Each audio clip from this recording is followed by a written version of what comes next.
Hello everyone, welcome back to the new video.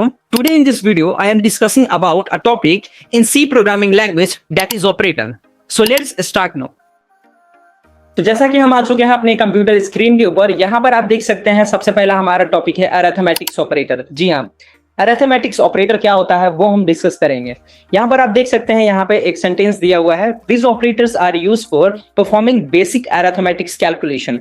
ठीक है, इस ऑपरेटर का काम होता है बेसिक्स अरिथमेटिक्स कैलकुलेशन को परफॉर्म करने का, जिसके अंदर में प्लस, माइनस, मल्टीप्लिकेशन, डिवीजन और मॉड्यूल्स आता है। ठीक है, जैसे हम इंग्लिश में एडिशन, सब्ट्रैक्शन, मल्टीप्लिकेशन और डिवीजन और मॉड्यूल्स बोलते हैं। तो चलिए हम इसे करके देखते हैं अपने कंपाइलर के ऊपर। हम ऑनलाइन कंपाइलर का यूज करने वाले हैं अरिथमेटिक्स ऑपरेशंस को परफॉर्म करने के लिए। तो यहाँ पर सिंपली कंट्रोल टी से हम एक नया टैब ओपन कर लेते हैं। यहाँ पे हमें सर्च करना होगा सी कंपाइलर। ठीक है, सी कंपाइलर सर्च करने के बाद हमारे पास कंपाइलर ओपन होता है और हम यहाँ पे प्रोग्राम मीज नाम की एक वेबसाइट को ट्राई करने वाले हैं, जहाँ पर हम अपने अरिथमेटिक्स ऑपरेशन को परफॉर्म करेंगे। इसे लाइट मोड में ले लेते हैं। यहाँ पे हम कोड लिखते हैं। ठीक है, उसके बाद हमें यहाँ पे लिखना है int main। ये जो मेन कोड है उसे आपको लिख लेना है। उसके बाद आप यहाँ पे इंटीजर में एक वैल्यू हम असाइन करेंगे। ए नाम का हमने वेरिएबल ले रखा है जिसका वैल्यू 5 है, और हमने बी नाम का एक वेरिएबल ले रखा है जिसका वैल्यू 3 है। ठीक है, और इस तरीके से हम करेंगे क्या, ये हमने इंटीजर के दो वेरिएबल ले रखे हैं, एक ए और एक बी। ठीक है, और अब क्या है, जब हमने ये ले लिया है तो उसके बाद हमें प्रिंटफ फंक्शन का यूज करना होगा, प्रिंटफ। ठीक है, इसके अंदर हम लिखेंगे अरिथमेटिक ऑपरेटर्स। ठीक है, और अरिथमेटिक ऑपरेटर्स में क्या आता है आपको पता है, आता है प्लस, माइनस, डिवीजन, मल्टीप्लिकेशन। ठीक है, और इसी तरह से मॉड्यूल आता है। ठीक है, तो आई होप आपको ये सारी चीजें लिखने आएंगे। इसे लिखने के बाद आपको इसे ब्लॉक कर देना है, यानी फंक्शन को यहाँ पे सेमीकोलन से बंद करने के बाद आपको एंटर करना है। फिर आपको यहाँ यूज करना है प्रिंटफ और इसे ऐसे करना है। उसके बाद प्रिंटफ लिखने के बाद हम यहाँ पे करेंगे क्या, हम यहाँ पे %d का उपयोग करने वाले हैं और इसके आगे हम एक मैसेज प्रिंट करेंगे सम। सम का मतलब होता है एडिशन, यानी दो प्रोडक्ट्स को जोड़ना, दो वैल्यूज को आपस में जोड़ के उसका एडिशन निकालना। ठीक है, तो हम यहाँ पर ए कॉमा दे देते हैं, ए प्लस बी।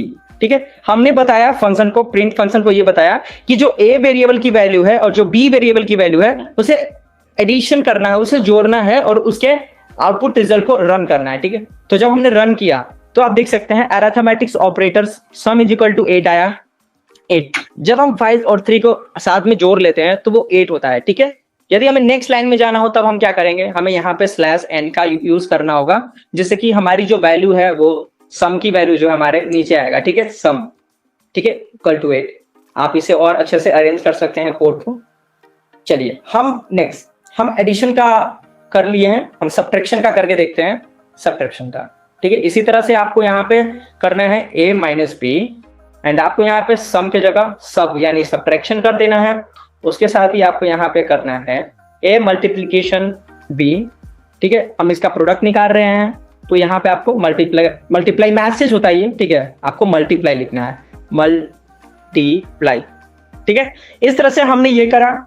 हमने फिर डिवीजन करा यहाँ पे a डिवाइड बाई b, और फिर हमने यहाँ पे डिवाइड बाई लिख दिया। ठीक है, डिवाइडेड, डिवीजन।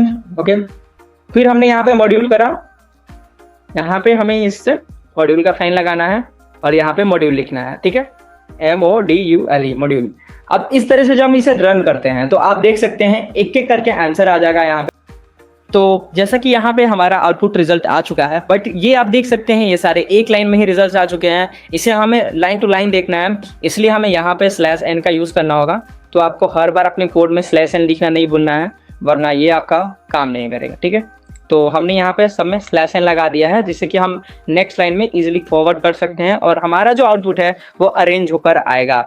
ठीक, हमें इसे फिर से रन किया, ये देख सकते हैं यहाँ sum is equal to 8, subtraction is equal to 2 and multiply is equal to 15, division is equal to 1 और मॉड्यूल इज इक्वल टू 2, ऐसे आ रहा है। ठीक है, आप 3 के बाहर आने 3 एक बार में आता है। यदि हम मॉड्यूलर की बात कर रहे हैं तो आपको एडिशन, सब्ट्रैक्शन, मल्टीप्लिकेशन और डिवीजन समझ में आ रहा है, पर मॉड्यूलर का काम होता है रिमाइंडर को फाइंड करना। जी हाँ, रिमाइंडर। यहाँ पे हम एक कमेंट पास करते हैं, रिमाइंडर, रिमाइंडर। रिमाइंडर वो चीज होता है जब हम कोई शेषफल बचाते हैं भाग देने के बाद, उसी को हम रिमाइंडर बोलते हैं, जो कि यहाँ रिमाइंडर 2 आया हुआ है। आई होप आपको ये समझ में आया होगा। चलिए चलते हैं हम अपने नेक्स्ट ऑपरेटर की ओर। हमारा जो दूसरा ऑपरेटर है वो है रिलेशनल ऑपरेटर्स। जी हाँ, relational operators. These operator are used to compare two values. Relational operators का काम होता है दो वैल्यूज में कंपेरिजन करना, ठीक है, कंपेयर करना कि क्या वो सही है, ट्रू है या फॉल्स है, ठीक है। जैसे यहाँ पर है equal to, not equal to, greater than, less than, greater than equal to और लेस देन इक्वल टू। ये भी मैथमेटिकल कैलकुलेशंस में सी प्रोग्रामिंग के अंदर में यूज किया जाता है आमतौर पर। आप जब सी प्रोग्रामिंग के आगे बहुत सारे मैथमेटिकल कैलकुलेशन को परफॉर्म कर रहे होंगे, तब आप इन सारी चीजों का बेहतर तरीके से प्रयोग कर पाएंगे। चलिए हम एक एग्जाम्पल से समझते हैं। हमने एक कोड लिख रखा है रिलेशनल ऑपरेटर्स का, जिसमें हमने ये दिखाया है प्रिंटफ फंक्शन का यूज करके कि जो ए है वो इक्वल है बी के, ठीक है। तो ए और बी क्या है, एक दो वेरिएबल्स हैं, ठीक है, और हमने ऊपर में a बराबर 10 और b बराबर 3 ले रखा है।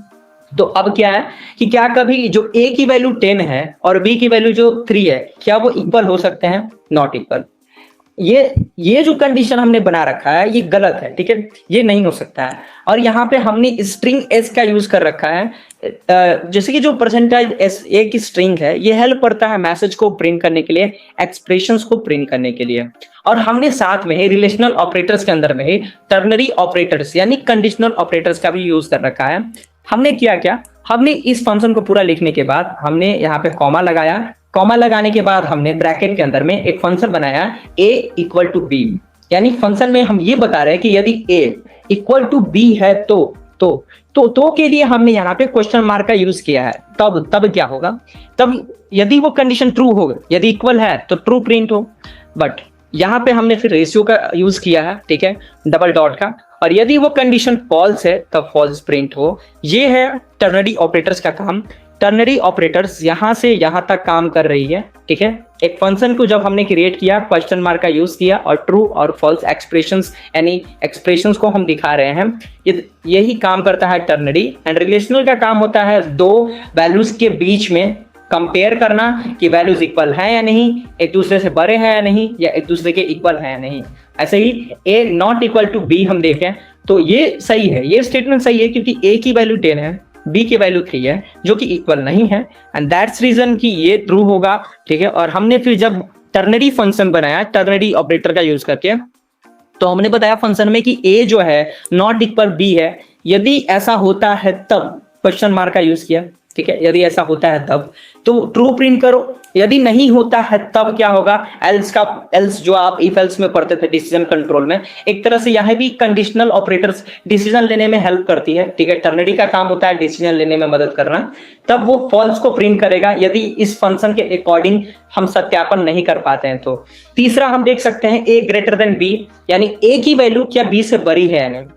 तो जाहिर सी बात है a 10 है और b 3 है, तो जाहिर सी बात है कि a वेरिएबल की वैल्यू b से बड़ी होगी। और ये भी कंडीशन हमारा ट्रू है, तो जो हमारा परसेंटेज s जो स्ट्रिंग है वो हमारा क्या करेगा, ट्रू प्रिंट करेगा, ठीक है। और हमने जैसा कि टर्नरी में फंक्शन बना रखा है, इसी तरीके से यहाँ पे less than, greater than equal और लेस देन इक्वल में भी कंपेयर होता है the help of relational operators. और जो टर्नरी ऑपरेटर्स है वो हमें हेल्प करते हैं एक्सप्रेशंस को प्रिंट करने में, ठीक है, मैसेज को प्रिंट करने में फंक्शंस को बनाने के बाद। जैसे कि आपने लॉजिक डिसीजन कंट्रोल स्टेटमेंट में पढ़ा होगा, उसी स्टेटमेंट को उसी फंक्शन को इजी वे में लिखने के लिए हम टर्नरी ऑपरेटर्स का यूज करते हैं। तो चलिए चलते हैं हम अपने तीसरे ऑपरेटर। तो हम आ चुके हैं अपने तीसरे ऑपरेटर लॉजिकल ऑपरेटर के अंदर में, ठीक है। Logical operator, these operators are used to perform logical operations. जिन ऑपरेटर्स का काम होता है लॉजिकल ऑपरेशंस को परफॉर्म करने के लिए। जैसे आपने यहाँ पे डबल % का यूज देख रहे हैं, ठीक है, डबल स्लैश यहाँ पे पाई टाइप का है, आई नो इसका नाम मुझे नहीं याद है, सॉरी। और इसके बाद हम यहाँ पे इस लॉजिकल ऑपरेटर का नॉट का यूज करते हैं, ठीक है। ये सिंबल ये दिखाने का काम कर रहा है कि ये एंड है, ये लॉजिकल एंड है, यानी हम जब दो वेरिएबल का यूज करके लॉजिक प्रिंट करना चाहते हैं तो वहां पर ये एंड का काम करता है, और ये लॉजिक और बोथ का काम करता है। एंड लॉजिकल नॉट यहाँ पे नॉट का काम करता है, ठीक है, यानी नहीं इसे हिंदी में बोलते हैं। आई होप मैं आपको समझाता हूँ होता क्या है आगे। यहाँ पे लॉजिकल एंड क्या करता है, बोथ कंडीशंस को ट्रू देखता है, चेक करता है कि क्या दी गई दोनों वेरिएबल्स की कंडीशंस ट्रू है या नहीं। यहाँ पे जो लॉजिकल और होता है वो एक सिंगल कंडीशंस को ट्रू देखता है बोथ में से, यानी कोई भी एक कंडीशन ट्रू है तो उसे 1 प्रिंट करना होगा। एंड नॉट का मतलब होता है कि कंडीशन दोनों यदि गलत हो तो फिर वहां पे 0 प्रिंट होगा। ठीक है, इस तरीके से हम एक एग्जांपल देख के समझते हैं लॉजिकल ऑपरेटर्स का। यहाँ पर हम आ चुके हैं, ये हमारा लॉजिकल ऑपरेटर्स, और यहाँ पर हमने ले रखा है इंटीजर एक डेटा टाइप और x नाम का एक वेरिएबल और y नाम का एक वेरिएबल। x की वैल्यू हमने असाइन रखी है 1 और y की वैल्यू हमने असाइन कर रखी है 0। तो इस तरीके से जब हमने प्रिंटफ फंक्शन का यूज करके लॉजिकल ऑपरेटर्स हमने एक मैसेज प्रिंट करा और उसके बाद हमने प्रिंटफ का दोबारा से उपयोग करा और हमने बताया कि जो x है, ठीक है, वो एंड लॉजिक एंड y होगा। ठीक है, यानी दोनों जो है वो एक लॉजिक बना रहा है, x और y मिलके क्या बना रहा है, लॉजिक बना रहा है। यदि ऐसा होता है तो परसेंटेज d का उपयोग होता है उसके आंसर को प्रिंट करने के लिए। यदि ये स्टेटमेंट ट्रू है, यदि ये ऑपरेशन, ये लॉजिक ट्रू होगी तो हमें आउटपुट मिलेगा 1, यदि ये फॉल्स होगी तो हमें आउटपुट मिलेगा 0। हम देख सकते हैं अपने कंपाइलर पे रन करने के बाद अपना आंसर कि जो फर्स्ट हमने दिया लॉजिकल ऑपरेटर्स के अंदर में वो था हमारा x, ठीक है, डबल एम्परसेंट यानी लॉजिकल एंड y, और हमें जो मिला वैल्यू 0 मिला। क्यों? क्योंकि भाई x की वैल्यू 1 है और y की value 0, and that is wrong, ये गलत है। ठीक है, और इस कारण से दोनों वेरिएबल्स के वैल्यू सेम ना होने के कारण लॉजिक नहीं बन पा रहा है और इसलिए हमें जो वैल्यू मिलेगी आउटपुट में 0 मिलेगी, वो भी इंटीजर वैल्यू मिलेगी। ठीक है, इस तरह से हम क्या करते हैं, ऑपरेशंस यानी लॉजिकल ऑपरेटर्स को चेक करते हैं ऑपरेशंस करके। ठीक है, स्टेटमेंट के अंदर में। दूसरा हमारा यहाँ पर है x, ठीक है, लॉजिकल और y। ठीक है, और का क्या काम होता है, जैसा कि मैंने आपको अभी वीडियो को पहले बताया होगा कि यहाँ पर बहुत नहीं, यहाँ पर सिंगल एक स्टेटमेंट को चेक किया जाता है। सिंगल ऑपरेशन यदि ट्रू है तो सही है। हमने यहाँ पर x की वैल्यू 1 रखी है और y की वैल्यू 0। ठीक है, तो आप देख सकते हैं यहाँ पर एक कंडीशन तो ट्रू हो रहा है, इसलिए क्योंकि देखो भाई 1 होने के लिए 0 होना पड़ेगा तभी तो 1 हो पाएगा ना, ऐसा बात है। तो इस कारण से यहाँ पर जो हमारा है 1 प्रिंट होके आएगा, जैसा कि हमने अपने आउटपुट में देखा था। यहाँ पर हमें 1 मिला है क्योंकि ये जो हमारा जो ऑपरेटर है लॉजिकल ऑपरेटर, और ये यहाँ पे इसे ट्रू कर रहा है, इस कंडीशन को ट्रू कर रहा है। फिर हमने यहाँ पर उपयोग कर रखा है कि जो प्रिंटफ है, ठीक है, वो x जो है नॉट लॉजिकल है। ठीक है, तो इसे जब हमने प्रिंट करा तो ये 0 आया। क्यों? क्योंकि ऐसा कुछ नहीं है, क्योंकि x के पास एक वैल्यू असाइन है। यदि x के पास वैल्यू असाइन नहीं होती तो वो किसी के इक्वल नहीं होती, और किसी के इक्वल होने के लिए हमें कोई अलग वेरिएबल का प्रयोग करना पड़ता है। बट यहाँ पर सिंगल वेरिएबल x के साथ में लॉजिकल नॉट का प्रयोग किया गया है, एंड दैट्स रीजन यहाँ पर जो हमारा आउटपुट है लॉजिक के अंदर में वो हमारा 0 है। तो आई होप आपको यहाँ पर लॉजिकल ऑपरेटर समझ में आया होगा कि कैसे काम करता है। हमारा जो चौथा ऑपरेटर है असाइनमेंट ऑपरेटर है। असाइनमेंट ऑपरेटर्स का क्या काम होता है वो देखते हैं। These are used to assign value to variable, यानी वेरिएबल के वैल्यूज को असाइन करने के लिए, यानी उसे बताने के लिए कि तुम्हारा वैल्यूज ये है, उसके लिए हम इस ऑपरेटर का यूज करते हैं। इसके अंदर असाइनमेंट्स ऑपरेटर में इक्वल आता है, प्लस एंड ऐड असाइन आता है, सब्ट्रैक्ट असाइन आता है, मल्टीपल असाइन आता है, डिवाइड एंड असाइन आता है, और मॉड्यूल्स एंड असाइन आता है। कुछ इसी तरीके से है जब हमने equal to not equal to पढ़ा था। बट वे के रिलेशंस को फाइंड करता है और यहाँ पर वैल्यू की असाइन करने की बात की जा रही है, तो ये बहुत ही ज्यादा डिफरेंट है, उसके जैसा ना समझ लीजिएगा। ठीक है, चलते हैं इसको समझने के लिए इसके एग्जाम्पल के ऊपर। हमने यहाँ पर देखा है एक एग्जाम्पल है यहाँ पर असाइनमेंट ऑपरेटर्स का। ठीक है, तो इस फोर्थ ऑपरेटर के अंदर में हम असाइनमेंट ऑपरेटर के अंदर में हमने फिर से एक बार इंटीजर डेटा टाइप को लिया है और हमने ई नाम के एक वेरिएबल को लिया है। वेरिएबल की वैल्यू हमने पहले से 5 असाइन कर रखी है और उसके बाद हम इस ऑपरेटर का यूज करने वाले हैं। अब जैसा कि हमने सबसे पहले ई प्लस इक्वल 3 लिखा है। ठीक है, तो जो प्लस इक्वल है वो क्या है, एक क्या है, असाइनमेंट ऑपरेटर से। जी आपने यहाँ पे देखा होगा plus equal add and assign, ये एक ऐड एंड असाइन नाम का क्या है, असाइनमेंट ऑपरेटर है। ये क्या कर रहा है, सबसे पहले ई की जो वैल्यू 5 है, ठीक है, उसमें क्या कर रहा है, प्लस इज इक्वल टू 3 यानी 3 को जोड़ रहा है। तो जो आउटपुट हमारा आएगा क्या आएगा, जब हमने प्रिंटफ का यूज करके ई प्लस इक्वल 3 को जब हम प्रिंट कर रहे हैं परसेंटेज डी से, ठीक है, परसेंटेज डी का उपयोग होता है इंटीजर वैल्यूज को प्रिंट करना। मैं आपको वीडियो में बार बार बता रहा हूं, आप इसे नोट आउट कर लें। उसके बाद हमने फिर कॉमा लगाने के बाद बताया कि ई को प्रिंट करो, ई वेरिएबल को प्रिंट करो, उसकी जो वैल्यू है, ठीक है।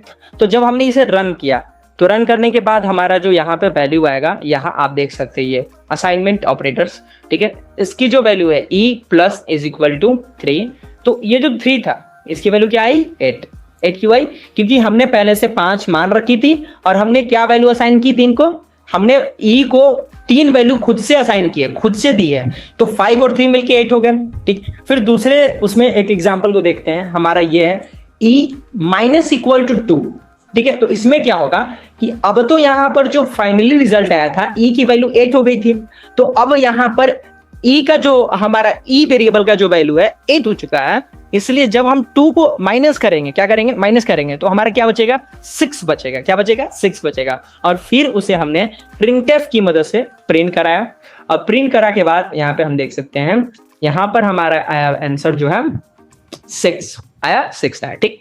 अब जो है ई की वैल्यू क्या अति हो गई है 6 हो गई, ई वेरिएबल की वैल्यू क्या हो गई 6।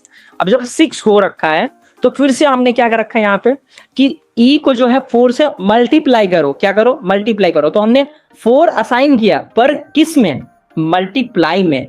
तो अब जब 4 जो वैल्यू है वो ऐड होगी, तो ऐड नहीं होगी मल्टीप्लाई होगी, किसके साथ 6 के साथ, क्योंकि अभी हमारा क्या आंसर आया था 6 आया था, इसीलिए ए वेरिएबल की वैल्यू कितनी है 6। तो 6 को जब हम, तो यहां पर क्या था हमारा ई वेरिएबल का वैल्यू 6 था, और अब जब हमने ई को असाइन किया मल्टीप्लाई इक्वल टू 4, ठीक है। तो जब ये इसे इसके साथ जोड़ेगा तो क्या करेगा, सबसे पहले 4 से मल्टीप्लाई करेगा, और हमारा जो वैल्यू यानी जो आंसर आएगा वो वेरिएबल की वैल्यू आएगी 24, ठीक है। हम यहां पर देख सकते हैं अपने आउटपुट में 24 आया, यहां पे देख सकते हैं ये ई मल्टीप्लाई इक्वल टू 4 था, जो हमने 4 असाइन करा, तो यहाँ पे 24 हमें आउटपुट मिला। तो इस तरीके से आप समझ सकते हैं। इसी तरह से जब डिवाइड किया जाता है तो फिर जो अपने 24 को जो 2 से डिवाइड करेंगे तो 12 यानी 12 आएगा, और उसी तरह से जब हम यहाँ पे रिमाइंडर निकालेंगे तो फिर हमारा जो आउटपुट आना है वो तो आएगा ही। तो ये क्या था असाइनमेंट ऑपरेटर्स, हम वैल्यूज असाइन कर रहे हैं, पर वैल्यूज कैसे असाइन कर रहे हैं, एडिशन में, सब्ट्रैक्शन में, मल्टीप्लिकेशन में या डिवीजन में, किस मेथड से असाइन कर रहे हैं, वही काम होता है असाइनमेंट ऑपरेटर्स को असाइन करने के लिए, बताने के लिए। तो हम चलते हैं अपने अब नेक्स्ट ऑपरेटर की ओर। अब हमारा जो फाइनली और जो लास्ट है 5वां ऑपरेटर, जिसका नाम है unary operator, and this operators on a single operand. ये ऑपरेटर एक सिंगल ऑपरेंट पे काम करता है। ऑपरेंट कहने का मतलब वेरिएबल्स की वैल्यू, जी हाँ। जैसे यहाँ पे हम देख सकते हैं प्लस प्लस इंक्रीमेंट और माइनस माइनस डिक्रीमेंट, ठीक है। यहाँ पे नाम दिया हुआ है, और माइनस यानी यूनरी माइन, प्लस यानी यूनरी प्लस, ठीक है। इस तरह से है, हम इसे एक एग्जांपल से समझते हैं। फिर से चलते हैं अपने इस कोड की ओर जहां पर हम यूनरी ऑपरेटर्स को परफॉर्म कर रहे होंगे। यहाँ पर हमारा यूनरी ऑपरेटर्स है, ठीक है। ये हमारा 5वां है और सबसे लास्ट है। यहाँ पर आप देख सकते हैं हमने इंटीजर एक डेटा टाइप ले रखा है, दोबारा से हमने f नाम का एक वेरिएबल बनाया, और इस वेरिएबल की हमने वैल्यू 10 असाइन कर रखी है। जब हमने इसे प्रिंटफ का यूज करके एक मैसेज पहले प्रिंट करा, ठीक है, यूनरी ऑपरेटर से एक मैसेज प्रिंट करा जो हमें आउटपुट स्क्रीन पर फाइनली दिखती है, और फिर हमने यहाँ पे लगाया printf f is equal to %d, ठीक है, और यहाँ पे /n और f की वैल्यू क्या है 10 है, तो फिर क्या होगी जो %d है क्या प्रिंट करेगी, f का वैल्यू 10 प्रिंट करेगी, कहां पे आउटपुट स्क्रीन पे। पर अगला जो हमारा नेक्स्ट प्रिंटफ फंक्शन का कोड है वो जरा देखें आप, प्लस प्लस f है, यानी यहाँ पे क्या प्लस प्लस का मतलब क्या था, हम चैट जीपीटी में देख रहे हैं प्लस प्लस का मतलब है इंक्रीमेंट यानी बढ़ाना, ठीक है। तो यहाँ पे प्लस प्लस से क्या होगी, पहले वैल्यू एक ऐड हो जाएगी, एक वैल्यू ऐड हो जाएगी, तो जो प्री इंक्रीमेंट होता है तो उसमें हम देख पा रहे हैं क्या कि प्लस प्लस जो है, ठीक है, अब तो जब प्रिंट होगा तो वैल्यू क्या आएगी 11 आएगी, क्या आएगी 11। देखिए आउटपुट स्क्रीन पे आप देख सकते हैं प्री इंक्रीमेंट, ठीक है, 11 आया, ठीक है। तो आपने प्रीपेड रिचार्ज सुना होगा ना, तो पहले रिचार्ज करो फिर बात करो, ठीक है, इस तरीके से होता है। वैसे ही अपने कोड में भी है कि पहले यहाँ पे तुम वैल्यू को असाइन करो, ठीक है, यूनरी ऑपरेटर्स का यूज करके हमने एक ऑपरेंड्स में एक वैल्यू बढ़ा दी, तो 10 की जगह क्या हो रहा है प्रिंट 11 प्रिंट हो रहा है, ठीक है। वैसे यहाँ पर हमने पोस्ट इंक्रीमेंट करा, मतलब पहले तो 10 जो कंपाइलर है 10 पर लेगा कि अच्छा ठीक है f की वैल्यू 10 है, और फिर उसे क्या करेगा पोस्ट इंक्रीमेंट करेगा, यानी उसके बाद करेगा। जैसे आपने लैंडलाइन फोन का यूज किया होगा तो पहले क्या करना होता है, बात करना होता है, फिर महीने में बिल पे करना होता है, जैसे पोस्ट पेमेंट बैंक, ठीक है, आपने सुना होगा। आपने जो इलेक्ट्रिसिटी पे की है महीने भर आपको उपयोग करना पड़ता है, फिर आपको इलेक्ट्रिसिटी बिल पे करनी होती है, उसी तरह से यहाँ पे है पोस्ट पेमेंट, ठीक है, पोस्ट इंक्रीमेंट करता है कि जो f की वैल्यू 10 है उसे जब हम पोस्ट इंक्रीमेंट कर रहे हैं तो यहाँ पर हमारी जो वैल्यू f का जो वैल्यू प्रिंट होगा वो भी 11 ही प्रिंट होगा, क्योंकि इसमें भी एक ऐड हो रहा है पर बाद में ऐड हो रहा है। तो पोस्ट डिक्रीमेंट में अब हम देखते हैं क्या होता है, ठीक है। जैसे ही हम यहाँ पे माइनस माइनस एफ देख रहे हैं, बट उससे पहले आप एक स्टेटमेंट देख सकते हैं, प्रिंट एफ बराबर %d और /n और f, ये दोनों कोड सेम है, ठीक है। इसको प्रिंट करने पे तो 10 आया था क्योंकि 10 वैल्यू हमने असाइन कर रखी थी, बट हम जब दोबारा से इसे प्रिंट कर रहे हैं इन दोनों स्टेटमेंट को पास करने के बाद, तो इसकी वैल्यू 12 हो जाएगी, ठीक, क्या हो जाएगी, 12 हो जाएगी, ठीक है। और जब हम इसकी वैल्यू 12 हो जाएगी और तब हम इसे प्री डिक्रीमेंट कर रहे हैं माइनस माइनस एफ, तो क्या हो रहा है, यहाँ पे वैल्यू 1 माइनस होती है, जिससे हमारा जो आउटपुट आता है क्या आता है, 11 आता है। देख सकते हैं प्री डिक्रीमेंट 11 आया हमारा आंसर। अब क्योंकि f बराबर 12 प्रिंट हुआ था, क्यों, क्योंकि हमने जब इसमें बढ़ाया था वैल्यू को, क्या गया था, बढ़ाया था, इंक्रीमेंट किया था, तो हमारी जो वैल्यूज है 10 की जगह 11 हो गई थी और फिर दोबारा यहाँ पे 12 हो गई थी, और फिर इसी तरीके से f करने पे हमारी जो 12th प्रिंट हुई, और उसके बाद हमने फिर f की वैल्यू को असाइन कर लिया। असाइन करने के बाद फाइनली जब हमने प्री डिक्रीमेंट किया तो फिर यहाँ पर एक माइनस होके ऑपरेंड से हमारा 11 आया। इसी तरीके से यहाँ पे यूनरी ऑपरेटर्स के अंदर में हर एक स्टेटमेंट खुद का एक परफॉर्मेंस करता है, काम करता है। एंड फाइनली हमने 5 ऑपरेटर्स कंप्लीट कर लिया है, और भी काफी सारे ऑपरेटर्स है, जैसे कि यहाँ पर हमने कंडीशनल यानी टर्नरी ऑपरेटर्स पहले ही देख लिया था अपने इस वीडियो के पीछे ही, ठीक है, रिलेशनल के साथ। यहाँ पे फिर कोमा ऑपरेटर्स है, पॉइंटर ऑपरेटर्स हैं, और भी काफी सारे ऑपरेटर्स सी प्रोग्रामिंग के अंदर होते हैं, और काफी सारे एग्जांपल्स भी हैं। यदि आपको और भी इजी वे में समझना है तो आप चैट जीपीटी का यूज कर सकते हैं इन ऑपरेटर्स को समझने के लिए। चैट जीपीटी आपके लिए बेहतर टूल हो सकता है। हमने अपने वीडियो की डिस्क्रिप्शन में चैट जीपीटी का लिंक डाल दिया है और सारे ट्यूटोरियल के नोट्स भी। तो चलिए मिलते हैं नेक्स्ट वीडियो में, तब तक के लिए धन्यवाद। आपको ये वीडियो पसंद आया होगा, और यदि आपको हमारा ये सी प्रोग्रामिंग का बेसिक ट्यूटोरियल पसंद आया हो तो अभी आप हमारे चैनल को सब्सक्राइब करना ना भूलें। चलिए मिलते हैं नेक्स्ट वीडियो में, तब तक के लिए धन्यवाद।